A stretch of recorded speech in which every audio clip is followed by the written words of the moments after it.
ఆదివాసీ గిరిజన బిడ్డల మీద జరుగుతున్నటువంటి అరాచకాన్ని ఆదివాసీ గిరిజన బిడ్డల మీద జరుగుతున్నటువంటి అరాచకాన్ని రేవంత్ రెడ్డి గారి నేతృత్వ ప్రభుత్వం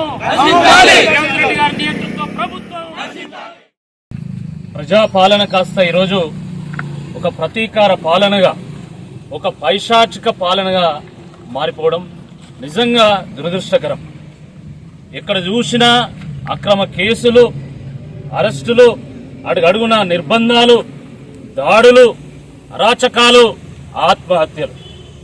మొన్నటికి మొన్న ఇదే ములుగు జిల్లాలో మరి ఇందిరమ్మ ఇల్లు రాలేదని ప్రభుత్వాన్ని ప్రశ్నిస్తే చుక్కా రమేష్ అనేటువంటి ఒక యువకుడిని తీసుకుపోయి అక్రమ కేసు పెట్టి పోలీసులు బెదిరిస్తే ఆ వేధింపులు తట్టుకోలేక తాను వెళ్లి ఆత్మహత్య చేసుకోవడం నిజంగా యావత్ తెలంగాణని ఈరోజు ఒక శోక సముద్రంలో ముంచింది. ప్రజాస్వామ్యంలో ప్రభుత్వాన్ని ప్రశ్నించేటువంటి హక్కు కూడా లేదా? ఇంత దుర్మార్గమా, ఇంత అరాచకమా?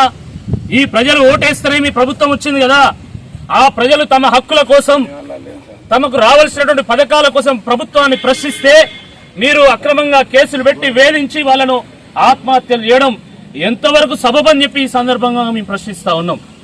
ఇవి ఆత్మహత్యలు కానే కావు, ఇవి తప్పకుండా రేవంత్ రెడ్డి గారి ప్రభుత్వ హత్యలని చెప్పి ఈ సందర్భంగా బీఆర్ఎస్ పార్టీ చెప్తా ఉన్నది.